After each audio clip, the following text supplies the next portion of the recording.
Isang mapagpalang umaga sa ating lahat, mga kapatid ko kay Kristo.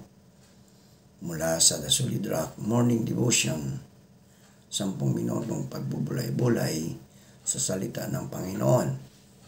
At syempre, pasalamatan natin siya sa unang biyayang kanyang ibinigay sa atin sa magandang umagang ito.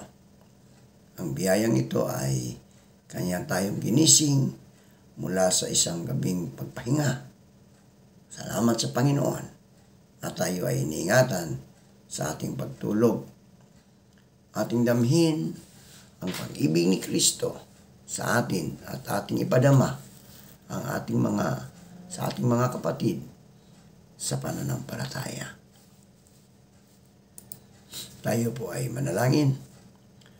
Ama, aming Diyos, narito muli ang iyong mga anak upang ikaw ay sambahin sa magandang umaga na iyong ibinigay sa amin. Maraming salamat, Panginoon, sa muli mong pagising sa amin at muli mo kaming binigyan ng buhay at lakas upang kami ay patuloy na humarap sa hamon ng buhay dito sa mundong aming ginagalawan.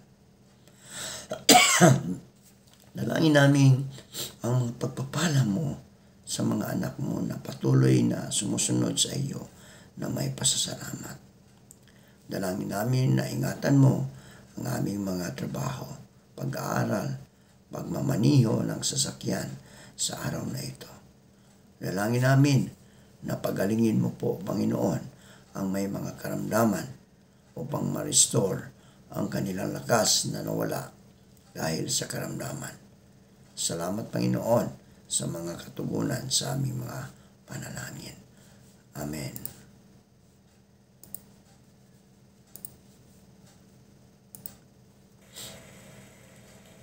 For God so loved the world, come on, that He gave His only Son, and whosoever believes will not perish, they shall have eternal life.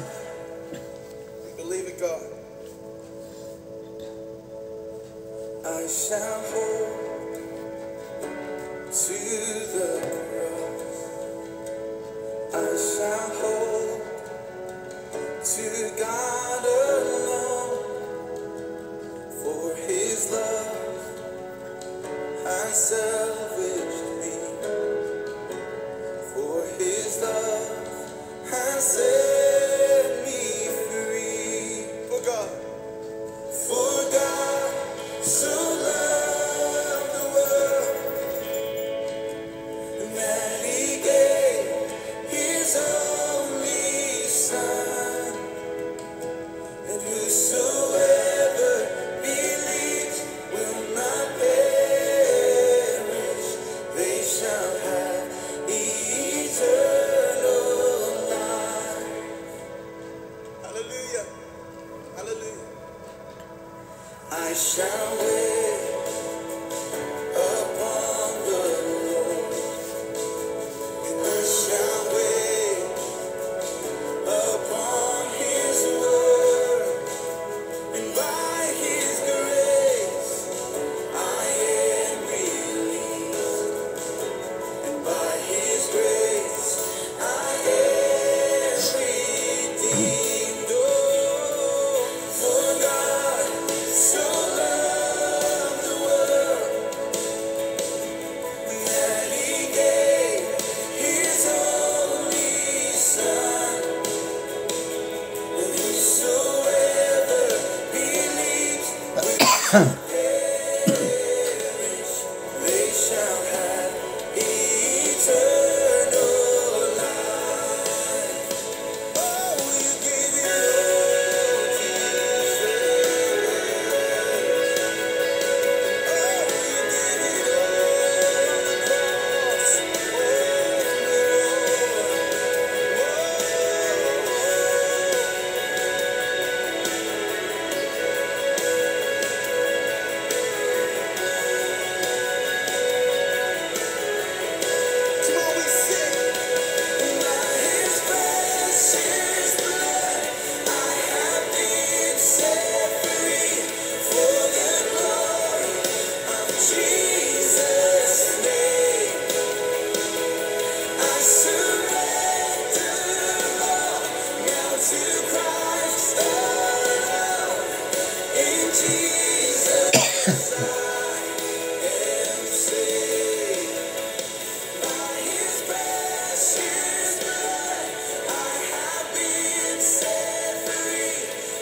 loved the world that he gave his only Son. Whosoever believes will not perish, they shall have eternal life. Yes, they shall have eternal life. And for God so loved the world by Hillsong Worship.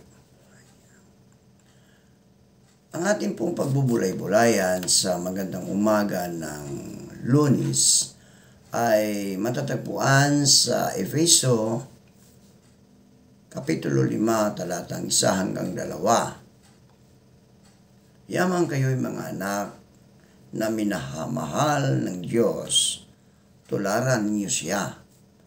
Mamuhay kayo ng may pagmamahal tulad ni Kristo dahil sa kanyang pagmamahal sa atin. Inialay niya ang kanyang buhay bilang mabagong alay at handog sa Diyos. Hindi ninyo siya nakikita kailanman, ngunit siya'y inibig ninyo. Hindi pa rin ninyo siya nakikita hanggang ngayon, ngunit sumasampalataya na kayo sa Kanya. Dahil dito'y nag-uumapaw na sa inyong puso ang kagalakang di kayang ilarawan sa salita. Sapagkat tinatanggap na ninyo ang bunga ng inyong pananampalataya. Iyon ang kaligtasan. Sa kabila nito, ating kaliligtaan ang layunin ng buhay at ministeryo ni Jesus kung tayo'y nauudyukan ng kanyang halimbawa na ibigin lamang at pagsilbihan ang mga kapakanan ng mga kapwa-tao. Hindi ba ang pag-ibig ni Jesus ay dapat ding mag-udyok sa atin na ibigin naman natin, lalo na iniibigin ang kanyang ama na nagturo sa kanya ng lahat ng bagay na kanyang nalalaman. Ikaw ba ay tutugon sa pag-ibig ni Kristo at maglilingkod sa kanyang ama na gaya ng kanyang ginawa? Tayo po ay manalangin. Maraming salamat, Panginoon, sa pag-ibig na patuloy mong inialay sa amin. Salamat, O Diyos, sa iyong walang hanggang pag-ibig upang kami ay maligtas dahil isinugo mo ang iyong kaisa-isang anak upang kami ay iligtas mula sa kapahamakan. At siya mismo, Panginoon, ang siyang naghirap doon sa krus ng Kalbaryo upang malinis ang aming mga kasalanan. Maraming salamat, Panginoon, sa buhay at kalakasan na patuloy mong ibinagkaloob sa amin. Amen at amen.